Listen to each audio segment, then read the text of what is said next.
इस मुल्क की दौलत हमारा तिरंगा है। मैं आप सबसे फिर से ये कहना चाहूँगा कि हमें इस दौलत से दूर रखा गया। कई साजिशें हुई हमारे जम्मू कश्मीर के युवाओं के साथ, हमारे बहन बेटियों के साथ में। जम्मू कश्मीर को इतना बदनाम कर दिया पूरे देश दुनिया में कि जम्मू कश्मीर से कोई है तो वो आप बेहतर समझते हैं कि उसके आगे क्या शब्द यूज हो सकता है। मगर जम्मू कश्मीर का युवा ऐसा नहीं है। हमने अपने हालातों को खुद बदलना है। हमने अपने आने वाली पीढ़ी के मुस्तकबिल के लिए खुद सोचना है। हमने खुद ये तय करना है कि हमारे बच्चे doctor, engineer, IAS, IPS officer बने, अच्छे बिजनेसमैन बने, अपने मुल्क के लिए कुछ करें, अपने परिवार के लिए कुछ करें, अपने घर के लिए कुछ करें, अपने मोहल्ले के लिए कुछ करें। उसके बाद अपना देश आता है। सबसे पहले अपने मन में डूबकर पाजा सुरागे जिंदगी, तू अगर मेरा न बनता न बन, पर अपना तो बन। सबसे पहले हमें खुद का बनना पड़ेगा, तब हम किसी के बन सकेंगे। पॉलिटिशियनों ने हमें तबाह बर्बाद कर दिया। हमारे युवाओं के साथ, हमारे बच्चों के साथ में, उनके आने वाले मुस्तकबिल के साथ में खिलवाड़ किया गया है। आज मुझे फख्र महसूस होता है कि मैं डॉक्टर साहब की मेहरबानी से आज पुलवामा में कार्यक्रम कर रहा हूँ। इनके अंदर जो जज्बा और जुनून मैंने देखा, मेरी बहुत कम मुलाकात हुई इनसे। इन्होंने मुझे क्रॉस क्वेश्चन बहुत सारे किए कि आपका संगठन कैसा है, आपके संगठन में क्या क्या होता है, आप किस तरीके से काम कर रहे हैं, आपका मकसद क्या है, मोटो। क्योंकि आज तक जितने भी आपके पास आए होंगे पॉलिटिकल पार्टीज ही आई होंगी और उन्होंने बहुत अच्छे सपने दिखाए होंगे आपको। अरे भाई, हमको सपनों से कोई लेना देना नहीं है, उन सब पॉलिटिकल पार्टी से कह दीजिए।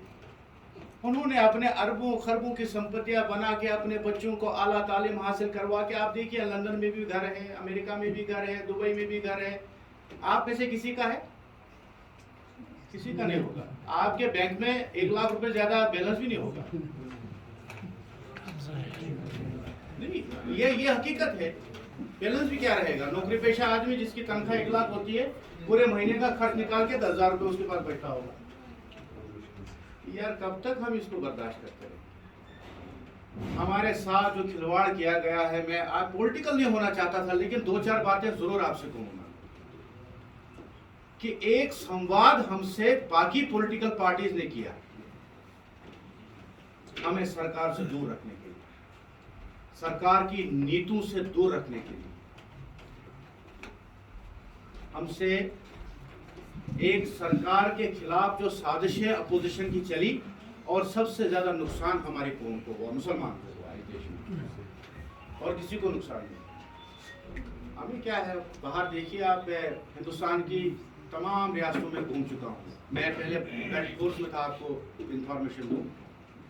मैं पहले जवान था, मैंने राजस्थान में ट्रेनिंग की। मैंने गणतंत्र दिवस परेड 3 साल कंटिन्यू की। RD परेड जिसे कहते हैं आप, 26 जनवरी, रिपब्लिक डे परेड, जिस दिन हमारा संविधान लागू हुआ। आने वाला 15 अगस्त से जब हमें यौम आज़ादी मिली, और इस तिरंगे के लिए वो राहत इंदौरी का शेर याद आ जाता है कि सभी का खून शामिल है यहाँ की मिट्टी में। आगे आप समझदार हैं, समझ जाएंगे। ये मुल्क हमारा है। इस मुल्क से दूर रखने के लिए अलग अलग झंडे तैयार किए गए, अलग अलग रंग के झंडे तैयार किए गए, लेकिन हमारा निशान, हमारा ध्वज, जिसमें हमारे कई बुजुर्गों का, हमारे जवान भाइयों का खून शामिल है, वो शहीद हुए हमें आज़ादी दिलाने के लिए। तो उन शोहदाओं के खून को आप कैसे नकार सकते हैं? मैं आपसे फिर से कहना चाहता हूं, जितने मेरे मुझसे उम्र में बड़े जो बैठे हुए हैं, जिनको ज्यादा एक्सपीरियंस है मुझसे, मुझे इतना एक्सपीरियंस नहीं हो सकता है, लेकिन मेरे कई बुजुर्गों ने कहा है कि उम्र से एक्सपीरियंस नहीं आता है। अगर किसी की उम्र 50 साल 60 साल हो, उससे एक्सपीरियंस नहीं आता है। उसने मुझसे एक बात कही, मेरे दादा ही थे, मेरे खुद के दादा, बोले बेटा, जिस दिन अपनी कमाई से 1 रुपया कमाएगा ना, जब तक जिंदा रहेगा तब से उम्र तुम्हारी काउंट होगी, न कि बचपन से लेके अब तक तुमने क्या किया वो उम्र तुम्हारी काउंट है।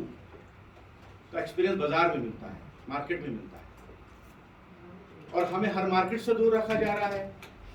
पुलवामा को इतना हाईलाइट किया गया जिसकी कोई हद नहीं। यहाँ का जवान सोचने पे मजबूर हो गया कि अब मेरे पास विकल्प क्या है। उसके पास विकल्प ही नहीं, क्योंकि हमने उसकी सोच वैसी बना दी।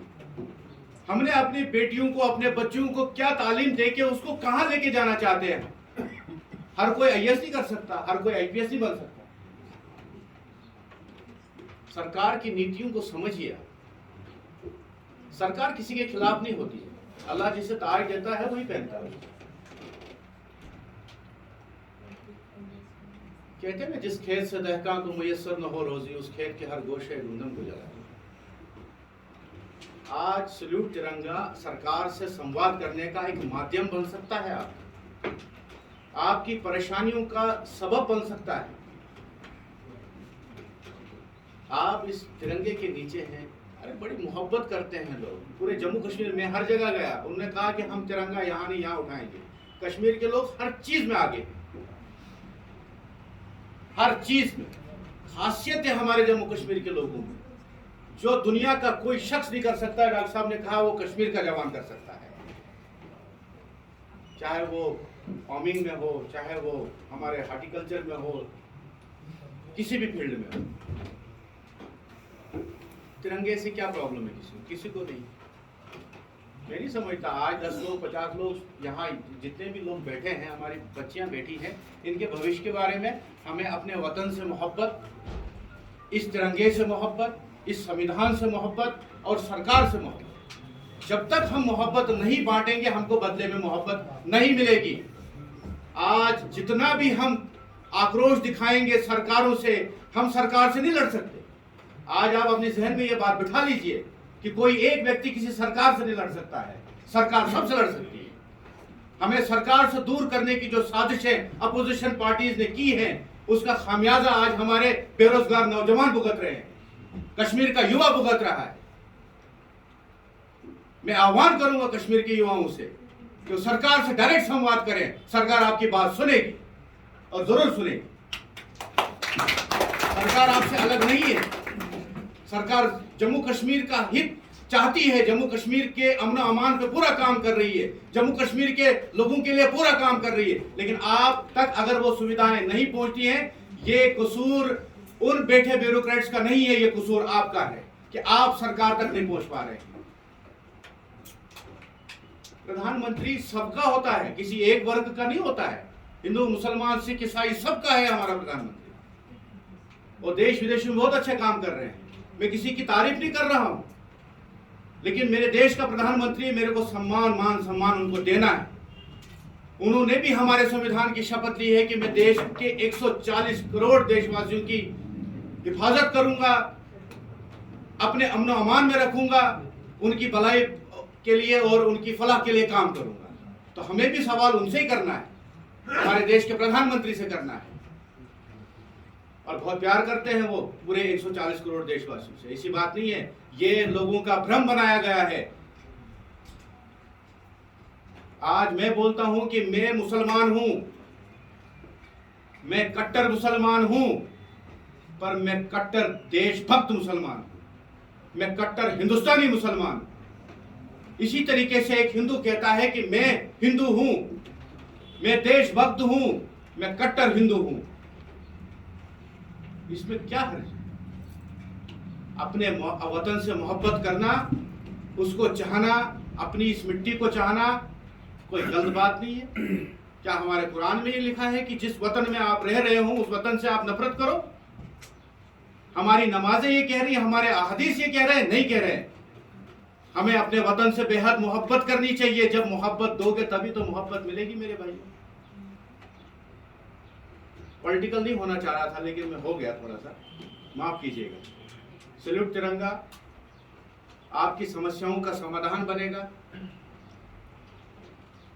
समाधान संवाद से बनेगा, और संवाद जब सरकार से होगा तो सरकार और सैल्यूट तिरंगा का संवाद होने के बाद आपकी समस्याओं का समाधान।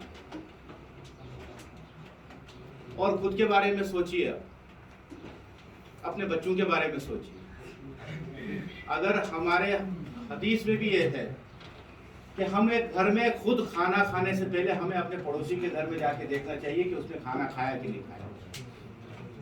अरे हम तो बड़ी बड़ी बातें करते हैं लेकिन अमल नहीं है हमारे पास। कल मैं एक सभा के लिए गया था, वहाँ पे जो परेशानियां कहने लगे कि यहाँ आज तक ना तो मुफ्ती मोहम्मद सईद आया है, ना महबूबा मुफ्ती आई है, ना नेशनल कॉन्फ्रेंस के उमर अब्दुल्ला आए हैं, ना कभी फारूक अब्दुल्ला आया है।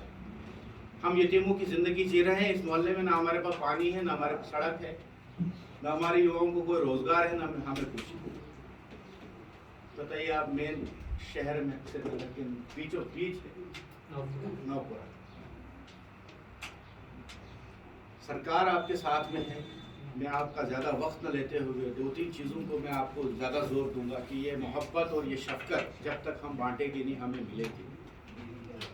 हमें इस तिरंगे से मोहब्बत और प्यार हमारी ज़िंदगियों की, रोज़मर्रा की ज़िंदगियों के मसले मसाइलों को आसान करेंगे। यकीन मानिए कि मैं जब इस ध्वज को उठा के ना चलता हूँ, अपने आप को मुझे खुद पे फ़ख्र महसूस होता है।